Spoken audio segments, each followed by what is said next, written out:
श्री शिवाय नमस्तुभ्यम महाराज। आप सभी लोग जानते हैं कि साल का पहला चंद्र ग्रहण लगने वाला है और इस चंद्र ग्रहण को लेकर इस बार लोग बहुत ज्यादा चिंतित है, क्योंकि ये चंद्र ग्रहण हमारे भारत में दिखाई देगा और इसका सूतक काल भी मान्य होगा।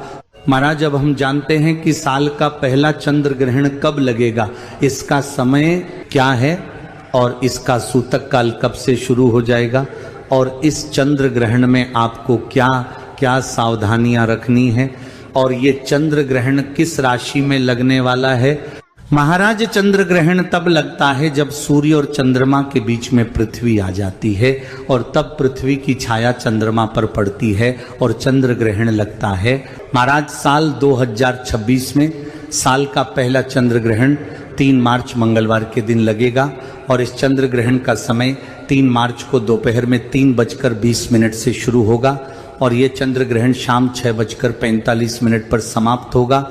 ऐसे में इस चंद्र ग्रहण की कुल अवधि लगभग 3 घंटे 27 मिनट की रहेगी। महाराज, जब भी चंद्र ग्रहण लगता है तो उसका सूतक काल ग्रहण की शुरुआत होने से 9 घंटे पहले से शुरू हो जाता है।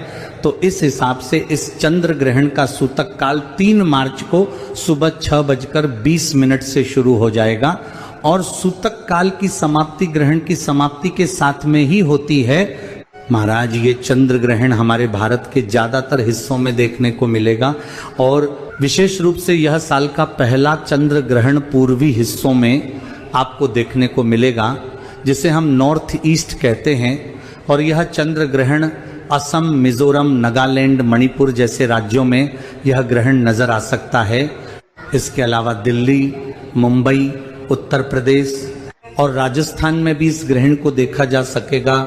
महाराज, हमारे भारत देश के अलावा इस ग्रहण को Pakistan, Afghanistan, Iraq, Iran, Australia, New Zealand, रूस, उत्तरी और दक्षिणी अमेरिका और एशिया में इस ग्रहण को देखा जा सकेगा। महाराज, अब ये चंद्र ग्रहण जहां भी दिखेगा वहां पर इसका सूतक काल मान्य होगा और वहां पर रहने वाले लोगों को सूतक काल और ग्रहण काल के नियमों का पालन भी करना होगा, जिसमें से हमारे भारत के लोग भी होंगे।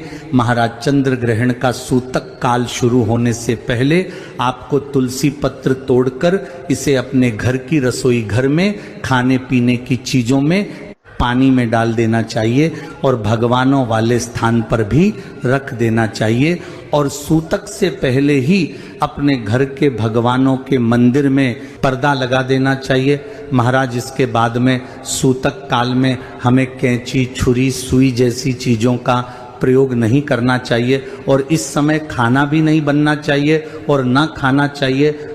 इस नियम का पालन गर्भवती माता को विशेष रूप से करना चाहिए। महाराज, इसके अलावा चंद्र ग्रहण के समय किसी को भी घर से बाहर नहीं निकलना चाहिए। हालांकि जब ये चंद्र ग्रहण शुरू होगा उस समय हमारे भारत में दिन होगा तो चंद्रमा नहीं दिखाई देगा। महाराज, भारत में यह चंद्र ग्रहण शाम को चंद्रोदय के बाद ही दिखाई देगा और हमारे भारत में 3 मार्च को चंद्रोदय का समय शाम 6:30 का रहेगा। महाराज, इसके बाद में हमारे भारत में इस चंद्र ग्रहण का कुल समय सिर्फ 17 मिनट का ही रहेगा, क्योंकि शाम 6:47 पर यह चंद्र ग्रहण ही समाप्ति हो जाएगा। महाराज, हमारे भारत में चंद्र ग्रहण का जो 17 मिनट का समय है, इस समय में आपको थोड़ा ध्यान रखना है और अपने घर से बाहर नहीं निकलना है, क्योंकि इस समय हमारे भारत में ग्रहण दिखाई देगा। इससे पहले हमारे भारत में दिन का समय होगा और चंद्रोदय नहीं हुआ होगा। महाराज, गर्भवती माता बहनों को ग्रहण और सूतक काल से पहले ही अपने पेट पर गेरू लगा लेना चाहिए या चंदन की 3 लाइन खींच लेना चाहिए।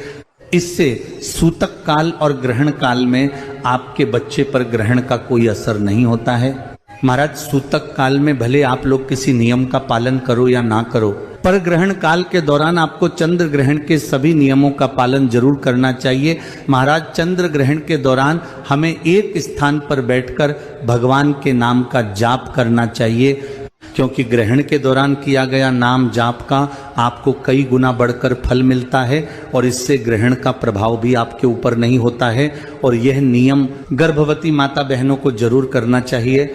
महाराज, इसके अलावा चंद्र ग्रहण के दौरान किसी को भी कार्टून, दंगे वाली फिल्म या सीरियल वगैरह नहीं देखना चाहिए और गर्भवती माता बहनों को विशेष रूप से इस समय इन सारी चीज़ों से दूर रहना चाहिए, वरना इसका सीधा प्रभाव उनके बच्चे के ऊपर पड़ता है। इसके अलावा चंद्र ग्रहण के दौरान बाथरूम जाना और पानी पीने की भी मनाही की जाती है, पर अगर आप ऐसा ना कर पाए तो आप पानी भी पी सकते हैं और बाथरूम भी जा सकते हैं।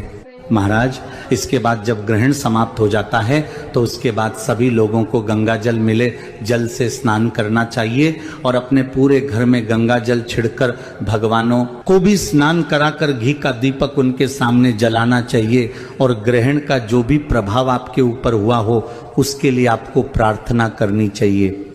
महाराज, वैसे यह साल का पहला चंद्र ग्रहण फाल्गुन पूर्णिमा के दिन लग रहा है और इसी दिन होली का पर्व भी है। इस बार होली के दिन चंद्र ग्रहण होने की वजह से इस बार होली का पर्व 3 मार्च को नहीं बल्कि 4 मार्च को मनाया जाएगा और इस बार यह फाल्गुन पूर्णिमा 2 दिनों की है, जिसमें 2 मार्च की शाम से पूर्णिमा तिथि आ रही है और 3 मार्च की शाम तक रहने वाली है। नियमों के हिसाब से 2 मार्च को होलिका दहन होना था, पर इस समय भद्रा काल रहेगी और इसका वास पृथ्वी लोक पर ही रहेगा। इस वजह से होलिका दहन इस बार कई जगहों पर 2 मार्च को शाम के समय किया जाएगा, कुछ जगहों पर मध्य रात्रि में 1 से 2 बजे के बीच किया जाएगा और कुछ जगहों पर 3 मार्च को ग्रहण सूतक और भद्रा की समाप्ति के बाद ही किया जाएगा। इसी के साथ में रंगों वाली होली का पर्व इस बार 4 मार्च 2026 के दिन मनाया जाएगा। महाराज, ये चंद्र ग्रहण सिंह राशि में और फाल्गुनी नक्षत्र में लग रहा है, इसलिए सिंह राशि वालों को इस ग्रहण से थोड़ा संभालने की जरूरत है। महाराज, इसी के साथ में इस चंद्र ग्रहण को किसी को भी अपनी आंखों से नहीं देखना है और ना चंद्र ग्रहण की रोशनी में आपको आना है, क्योंकि इससे बुरा प्रभाव आपके ऊपर पड़ेगा। महाराज, इसके अलावा इस साल के पहले चंद्र ग्रहण को लेकर आपके मन में कोई भी प्रश्न है तो वह आप हमसे कमेंट करके पूछ सकते हैं। आप यह वीडियो कहाँ से देख रहे हैं हमें कमेंट में जरूर बताएं। श्री शिवाय नमस्तुभ्यम महाराज।